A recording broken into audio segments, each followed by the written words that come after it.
हरे कृष्णा। फागुन मास के बेला में सबके स्वागत है। समय आत्मा के जागृत के लिए, साधना के लिए होती है। एक साधक अपने शरीर मन को बाद नियम से परम ऊंचे सर्वोत्पा परमात्मा के साथ ये अपना योग शुरू करते हैं। पवित्र फागुन मास चल रहा है। ऐसे समय में हम परम भगवान श्री कृष्ण के साथ कथा करते हुए ही समय फागुन मास के सुंदर पुरानी कथा के श्रवण कर रहे हैं। तो चलिए हमारे इस कथा यात्रा के आगे बढ़ाते हैं, सुनते हैं आज के फागुन मास के कथा। आइए आज के कथा आरंभ करते हैं। ऋषियों ने पूछा, हे महाभाग सुत जी, दक्ष कुमारी सती जब अपने पिता के अग्नि प्रवेश करके अंतर ध्यान हो गई थी, तब इन्हें कहाँ पर वो प्रकट हुई थी, किस प्रकार वो भगवान शिव को मिले।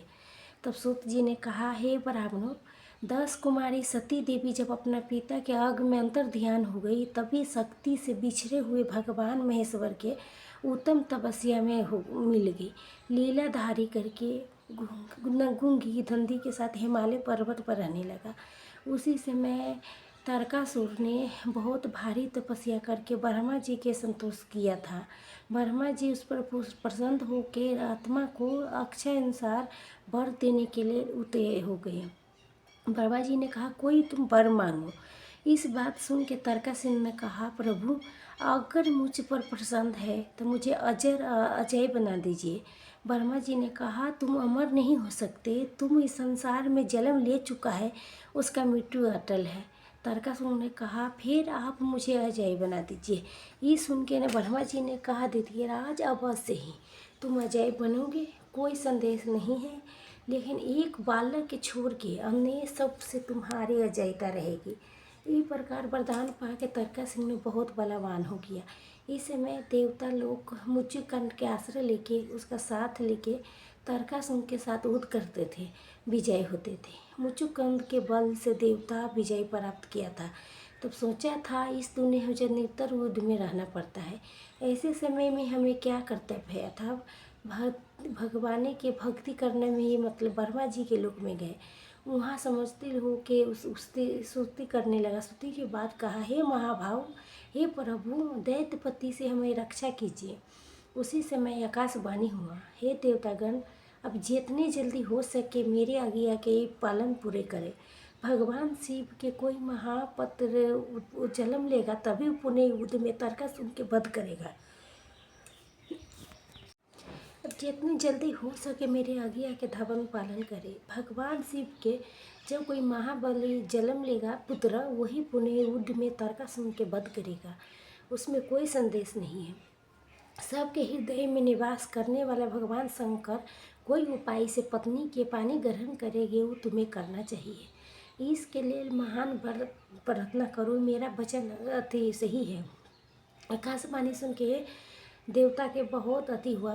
बृहस्पति जी के आगे करके महापर्वत पर गई, हे महाभाग्य, हम परगत्तों के स्वामी हो, अच्छे गो अंदर तुम्हारा सेवा करते हैं, हम तुम खुद से निवेदन करेंगे, हम सब देवता के बात तुम्हें मानना चाहिए। देवता की प्रकार प्रार्थना करने पर पर्वत से हंस के कहने लगा, एक तो मैं अजर हूँ, चल फिर नहीं चल सकता, दूसरी मेरे पाँखें कट गई है, उड़ भी नहीं सकता। अब ऐसी दशा में मैं आप लोग के किस काम आ सकता हूँ। हे देवता, तारकासुर के संहारने मेरा बख्शा है, तो मैं पूछता हूँ किस उपाय से तारकासुर के वध करना चाहते हैं, उसी शीघ्र बताए, वो कार्य मेरा ही है। तब देवता ने आकाश बातें कह सुनाई। जे हो धर्मा ने कहा, शिव जी के बुद्धिमान पुत्र तारकासुर के वध होने वाला है, तो देवता के सब कार्य शुभ होगा। आकाशवाणी के कही बातें सच निकला, इसके लिए आप लोग के विशेष करना चाहिए। तब देवता ने कहा, आप देवता के कार्य सिद्ध करने के उद्देश्य से भगवान शंकर के विवाह के लिए स्वयं एक कन्या उत्तम जन्म दे। जब हेमान ने अपने पत्नी के कहा, हे सुमुखी, तुम एक कन्या जन्म ले देना चाहिए। ये सुन के मैंने ने कहा, हे महामंत्री, मैं आपके बात सुन ली, लेकिन कन्या स्त्री के सुख में डालने वाली होती है। अपने प्रिय आत्मा के बात सुन के हनुमान ने उपकारी वचन कहते हुए कहा, हे देवी, जिस प्रकार से दूसरों के जीवन की रक्षा हो, वो पुरुष के वही करना चाहिए। इस प्रकार पति की प्रेरणा पाके सुभोग बाते मैना देवी ने भारी तपस्या करने के बाद बड़ी प्रसन्नता के साथ अपने गर्भ में कन्या के धारण किया। कुछ काल के बाद में मैना के कन्या गोद से जन्म लिया था, गिरधाराम से था। सुख देने वाली देवी के प्रकट होने पर देवता के नगरना बजने लगी, अप्सरा नृत्य करने लगी, गंधर्व राजे गाना शीत चारी सब करने लगा। उस समय देवता ने फूलों के बहुत भारी वर्षा किए थे। जब प्रश्न छा गई थी, माँ सती ने जन्म के समय देवताओं के मन में भय समा गया था। देवता महाऋषि चंद्ररसित आनंद से प्राप्ति हुए। सती साध्वी गिरजा हिमालय के घर में दिन पे बढ़ने लगी। कल्याणकारी कन्या जब 8 वर्ष की हो गई, जब समय महादेव हिमालय के कंदरे में बहुत तपस्या भारी कर रहे थे। भीन बदरी जब सब ओर से घेरे रहते थे।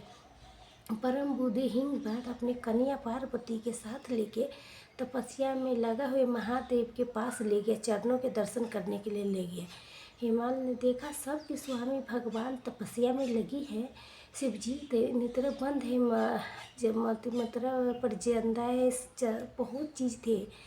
जे गल में सांप है, परमात्मा शिव, हाथ में डमरू त्रिशूल, ये सब कुछ देख के दीवान ने मस्तक झुकाया, मनी मनी बड़ी प्रसन्नता के भोग किया है। हिमाचल बहुत धैर्यवान थे, वो क्रूस प्राणी के आश्रय थे। वाणी की रानी सहजते हुए स्थान बहुत ऊंचा था। उस विद के एक मंगल करने वाली भगवान शिव से इस प्रकार वार्तालाप किया, हे महादेव, मैं आपके प्रस्ताव से बहुत सौभागी हूँ। हे देवेश्वर, मुझे इस कन्या के साथ प्रतिदिन अपने दर्शन के लिए आने की आज्ञा दे दीजिए।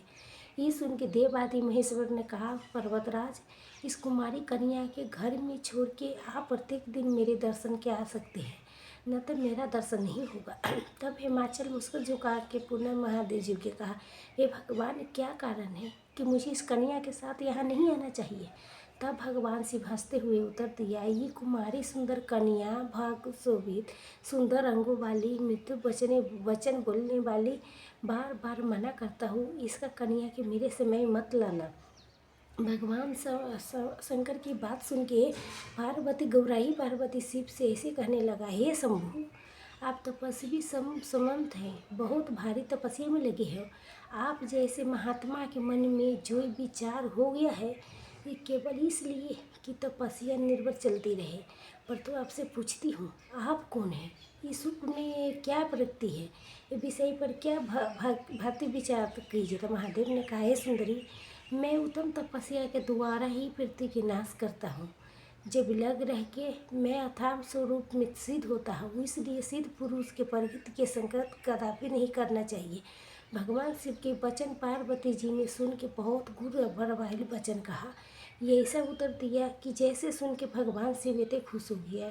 उत्तर क्या था वो सुनेंगे इसी फागुन मास के श्रृंखला के अगली कड़ी में, कल पढ़ते काल अपने चैनल पर उद्देश्य, अपने चैनल पूनम चैनल ब्लॉग में। हरे कृष्णा हरे कृष्णा।